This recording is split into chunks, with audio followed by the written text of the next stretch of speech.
हाँ भाई, साझेदार की मृत्यु क्वेश्चन नंबर 12 पृष्ठ संख्या 154। जिनके पास किताब वो देखने नहीं है वो तमाशा देखते हैं। क्वेश्चन नंबर 12 में PQR एक फर्म में साझेदार थे। 31 मार्च 2017 को उनका चिट्ठा इस प्रकार था, यानी उनकी बैलेंस शीट जो है वो इस प्रकार थी। लायबिलिटी साइड में क्रेडिटर 25,000 के, रिजर्व फंड 20,000 का, और कैपिटल 15,000, 10,000 और 10,000। एसेट साइड में cash, stock, receivable, debtors, investment और बिल्डिंग। नीचे लिख रखा है साझेदारी संलेख के अनुसार लाभ 2:1:1 में विभाजित किया जाता था। किसी साझेदार की मृत्यु की स्थिति में उसके वैधानिक प्रतिनिधि, यानी उसका जो रिप्रेजेंटेटिव है, लीगल रिप्रेजेंटेटिव, उसको क्या क्या दिया जाएगा, उसके प्रावधान निम्न प्रकार है। नंबर 1, स्थिति विवरण की तिथि को उसके क्रेडिट में पूंजी, यानी जो उसकी पूंजी है, जिस साझेदार की मृत्यु हो रही है और जो उसकी पूंजी है वो दी जाएगी, वो हम देते ही हैं। ये नहीं कहता तो भी हम पूंजी देते हैं। गत स्थिति विवरण की तिथि को संचय में उसका हिस्सा, जो रिजर्व है हमारा रिजर्व फंड 20,000 का, वो तीनों साझेदारों का जॉइंट है, तो तीनों को बढ़ जाएगा। ये नहीं कहता तो भी हम बांटते। नंबर 3, गत 3 वर्षों के औसत लाभ के आधार पर उसमें 10% जोड़कर मृत्यु की तिथि तक लाभ का उसका हिस्सा दिया जाएगा। यानी पिछली बैलेंस शीट से और मृत्यु की तिथि तक लाभ में हिस्सा जो दिया जाएगा, उसको बेस जो माना जाएगा, आधार जो माना जाएगा, वो पिछले वर्ष का लाभ माना जाएगा कि भाई पिछले वर्ष में जो लाभ था। अब वृद्धि के तौर पर मान लो पिछले साल 1,000 रुपये का लाभ हुआ, तो इस साल 10% ज़्यादा लाभ होने की चांसेस है, ये मान रहे हैं, तो हम उसमें 10% लाभ और जोड़ देंगे।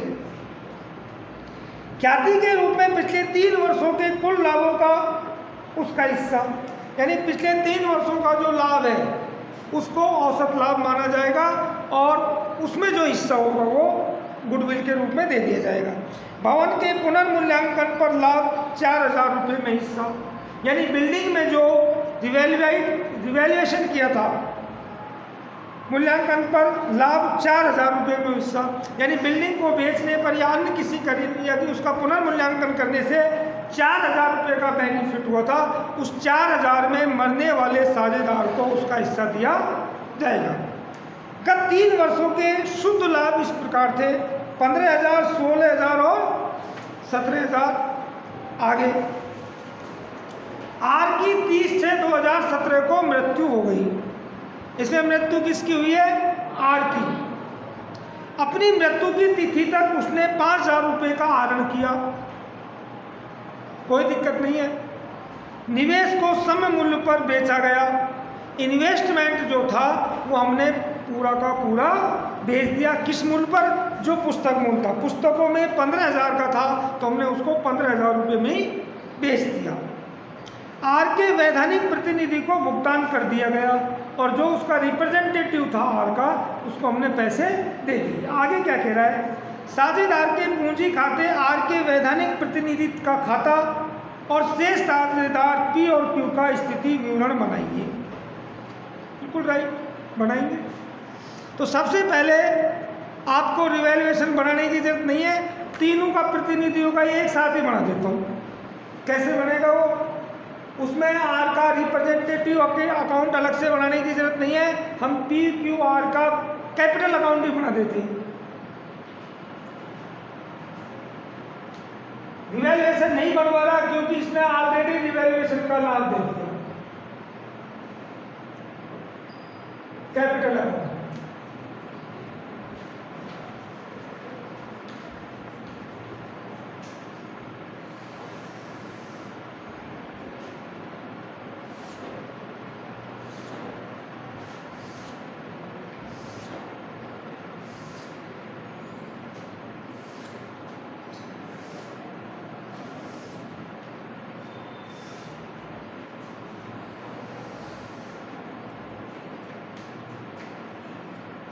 P Q R, P Q R. अब देखो इसमें समझने की चीज क्या क्या है।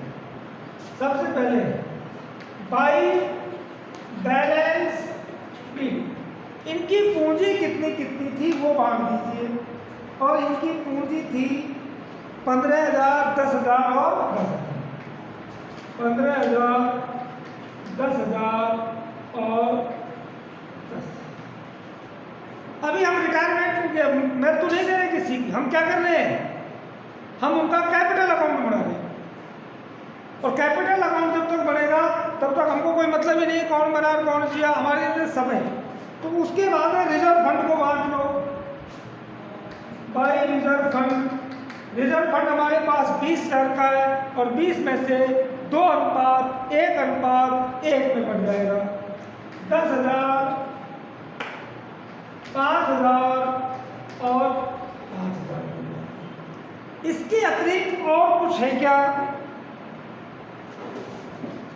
नहीं है, कुछ भी नहीं है।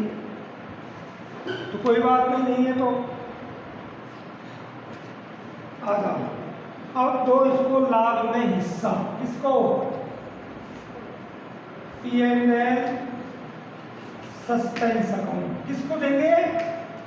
आर की मृत्यु हो रही है, इसको एक चीज और दे दो, 4,000 रुपए किसके? 4,000 रुपये और है ना रिवेल्यूएशन के।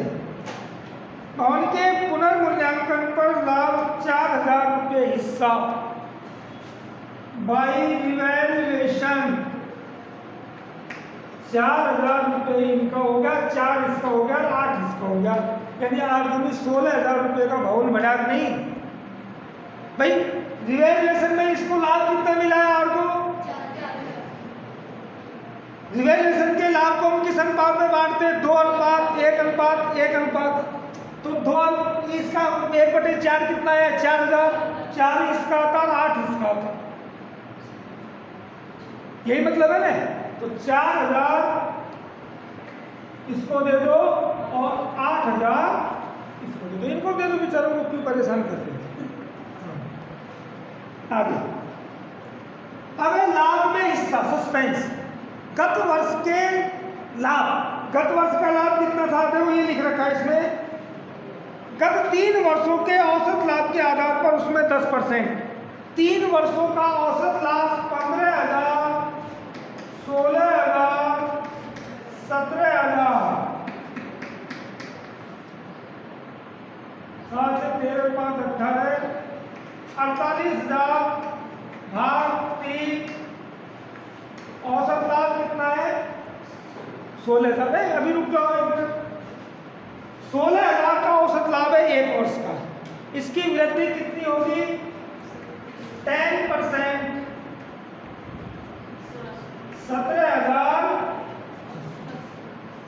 17,600 पूरे वर्ष का लाभ है। इसकी मृत्यु की तिथि क्या है? 30 है। खाते कब बन रहे हैं? 31 मार्च, अप्रैल, मई, जून, 3 महीने। 3 महीने का हिस्सा कितना है? अरे ये पूरे वर्ष का लाभ है, तो 3 महीने का लाभ कितना होगा? और सी का आर का हिस्सा कितना है?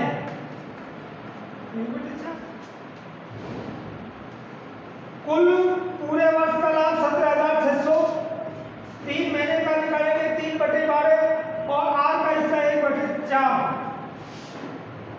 3 चौको 12, 4 चौको 16, 4, यानी कितना हिस्सा है इसका? 1100। ये P&L सस्पेंस में डाल देंगे, राइट। आगे अब गुडविल में हिस्सा, यही काम करना पड़ेगा मुझे। उतारो, ये वर्किंग नोट है, ये बात इसको पहले उतार लो फिर मैं मिटा दूंगा।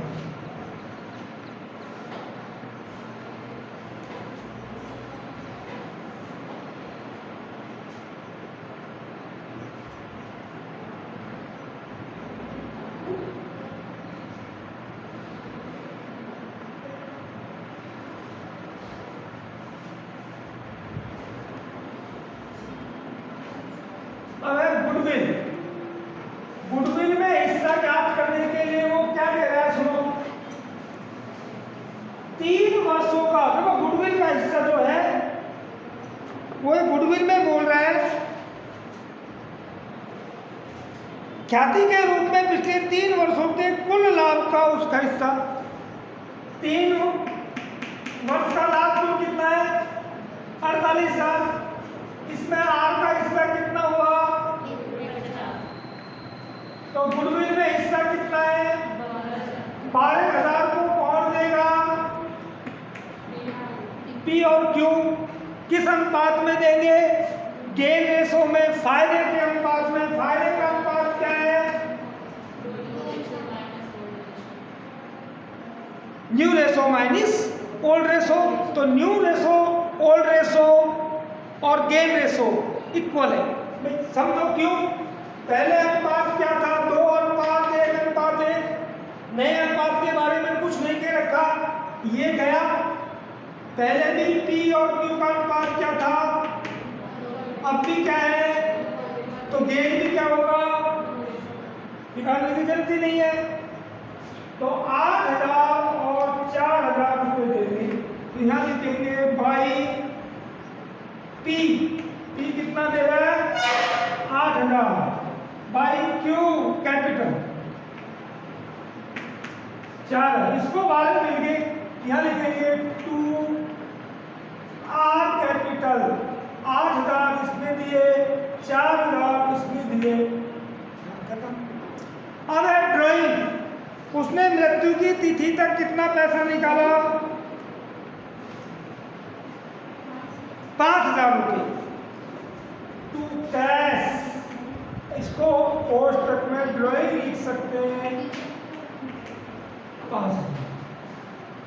यहाँ तक कोई समस्या नहीं। अब आर का जो प्रतिनिधि है उसको भुगतान कर दो, चाहे लिख दो आर रिप्रेजेंटेटिव अकाउंट। कितना देना है, टोटल कर लो 0, 0, 1, 4 दूनी 8 दूनी 16, 17, 17, 5, 22, नजर लगी 2, 2, 32,100,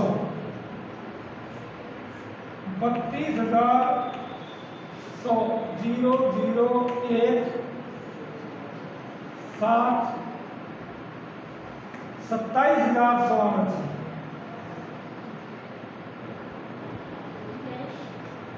और भी कोई कहानी है क्या,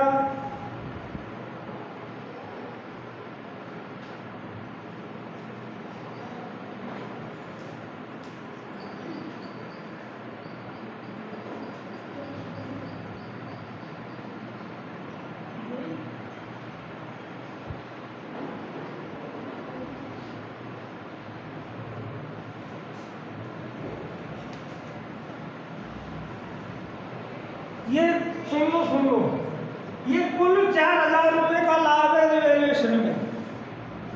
ये कुल, पढ़ो इसको, अंग्रेजी पढ़ो इसकी अंग्रेजी में लिख रखा है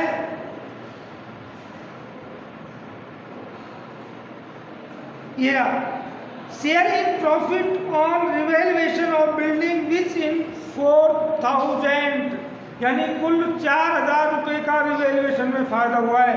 तो ये 4,000 रुपये जो है उनमें 3 को बटेंगे किस अनुपात में, 2:1 तो 2,000 इसके, 1,000 इसका और 1,000 इसका। कुल रिवैल्यूएशन का लाभ कितना है, 4,000, और 4,000 में 3 को बटेंगे 2:1:1। अपन ने 1 को ही दे दिए थे, तो ये आ गया 29। 8 का 12, 13, 14, 14, 5, 19, 29,000।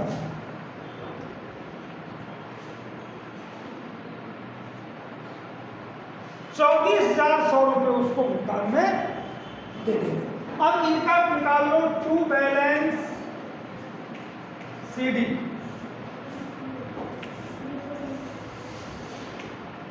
इसका जोड़ो 15, 16, 16,000, 27,000, 27,000 और 16,000, 12,000 और 19,000। इसकी पूंजी बची है 19,000, इसकी बची है 12,000। क्या बच रहा है? 19,000।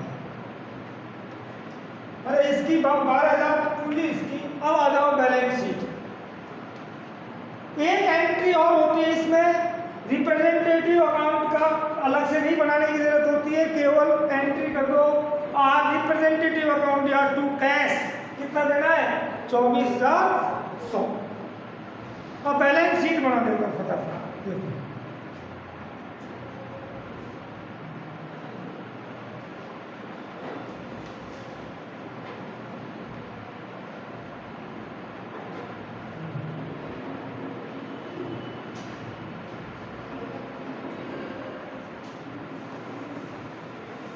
ध्यान रखना है इसका।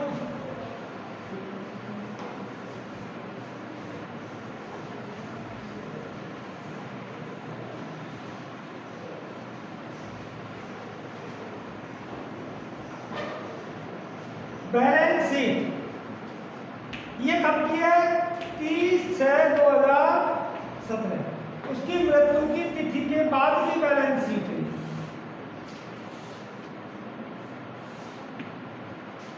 अब देखो इसमें समझने की चीज क्या है बैलेंस शीट में। कैश, हमारे पास कैश कितना है 6,000 और इसके अलावा हमने कितना बेचा है? इन्वेस्टमेंट भी तो बेचे हैं। कितने के? 15,000 के। कितने हो गए हमारे पास? 21,000। अरे 21,000 हुए नहीं। और हमारे पास पैसा है क्या? नहीं है।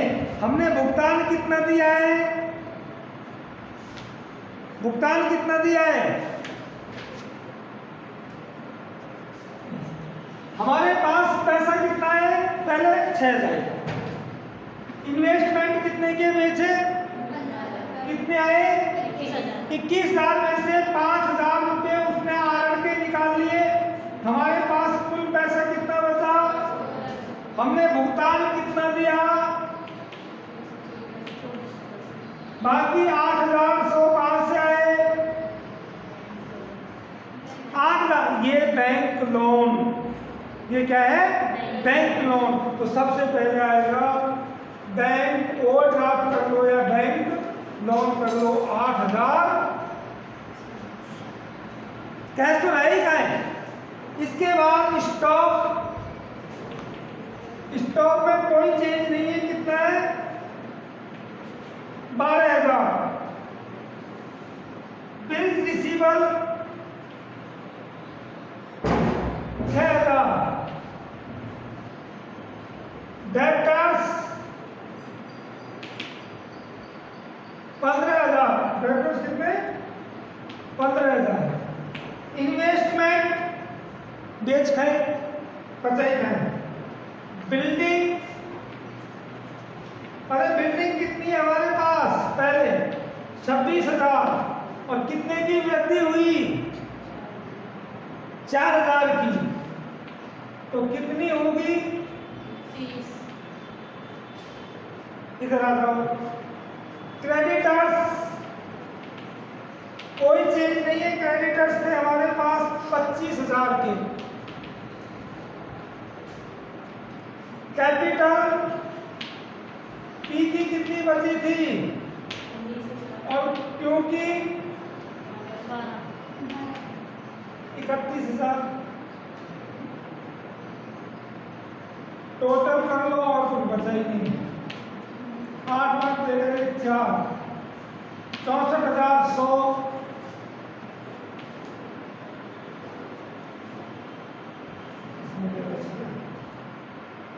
P&L सस्पेंस अकाउंट कितना दिया था तुमने लाभ में हिस्सा? 1,100। 6 2 8 8 9 13 14 4% लगी 3 4 5 64,000। P&L सस्पेंस अपन ने जो उसको दिया था ना 1100 रुपये, वो कहाँ डालेंगे? P&L सस्पेंस में। हानि है संचित हानि। ये आपकी मृत्यु का क्वेश्चन है पूरा।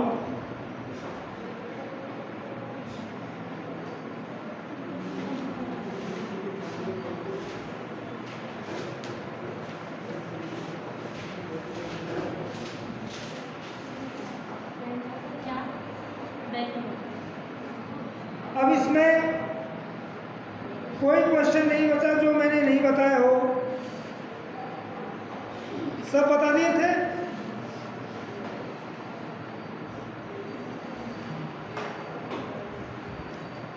इसमें और भी कोई क्वेश्चन हो तो मैं बता दूंगा, बशर्ते कि तुम कल पूछना। अब मैं नया चैप्टर चालू करूंगा।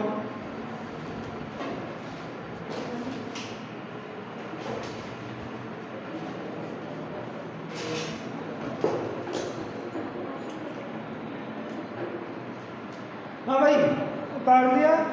अब आप चलो अगले चैप्टर। यदि इस चैप्टर में कोई क्वेश्चन हो तो मैं बता दूंगा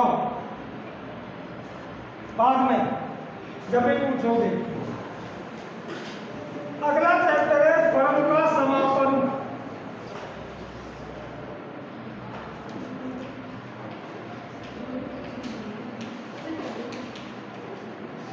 डिसोल्यूशन ऑफ फर्म, यानी अपन ने सबसे पहले फर्म की स्थापना, उसके बाद नए सरकार का प्रवेश, अवकाश ग्रहण करना और उसकी मृत्यु तक पड़ा। इन किसी भी परिस्थिति में फर्म का समापन नहीं हुआ था। किसी भी साझेदार की मृत्यु होने पर फर्म समाप्त नहीं होती। क्या समाप्त होती है? साझेदारी समाप्त होती है, फर्म नहीं होती।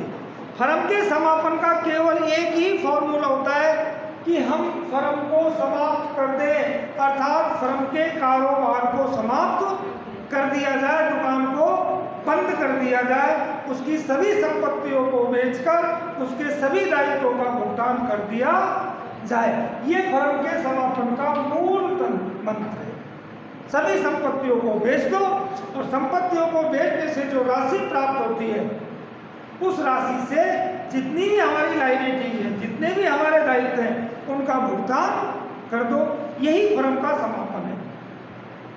अब इसके वैधानिक दायित्व क्या है, वैधानिक तरीका क्या है, लीगल तरीके से किस प्रकार हम फर्म का समापन करेंगे, ये आगे है। तो इसमें आगे चलो, इसमें लिख लो भारतीय साझेदारी अधिनियम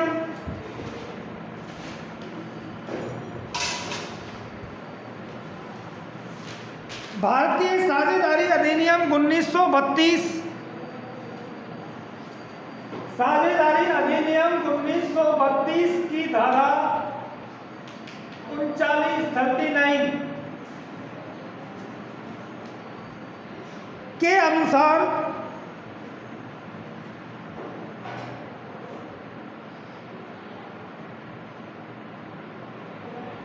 अनुसार किसी फर्म के समस्त साझेदारों के मध्य,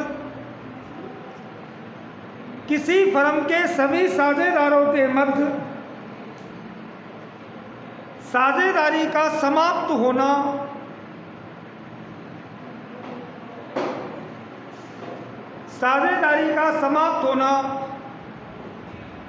फर्म का विघटन कहलाता है। फर्म का विघटन कहलाता है।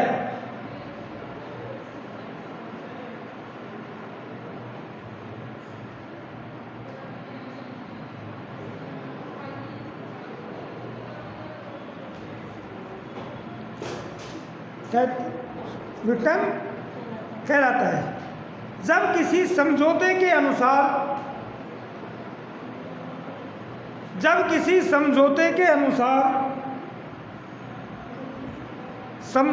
अनुसार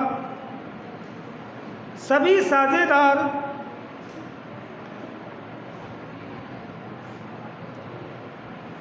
फर्म का समापन करते हैं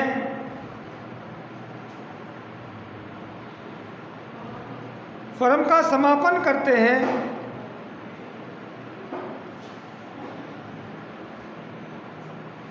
तो सभी संपत्तियों का विक्रय कर दिया जाता है,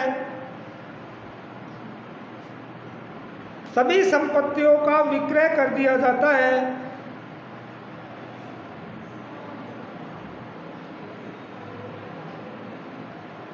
और विक्रय से प्राप्त राशि को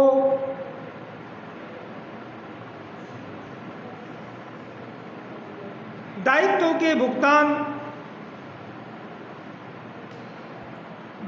के भुगतान में उपयोग कर लिया जाता है।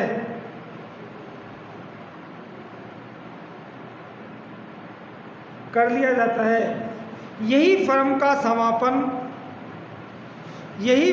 समापन कहलाता है।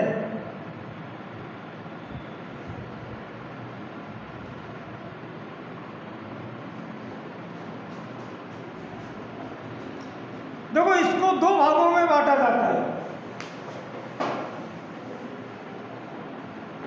दो भागों में एक तो होता है फर्म का समापन और एक होता है साझेदारी का समापन। ये दोनों में अंतर भी आता है।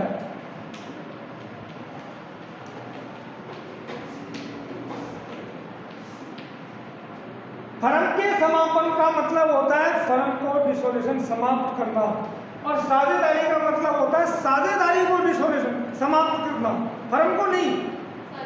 चार साझेदार हैं, चार में से तीन की मृत्यु हो जाती है, छोड़ के चले जाते हैं, तब एक बचता है, तो फर्म तो बनी रहती है लेकिन साझेदारी समाप्त हो जाती है। और यहाँ साझेदारी रहती है ना, फर्म रहती है, कुछ नहीं रहता। इसका विस्तृत कल से पूरा विवरण पढ़ाएंगे और ये बहुत अच्छा चैप्टर है।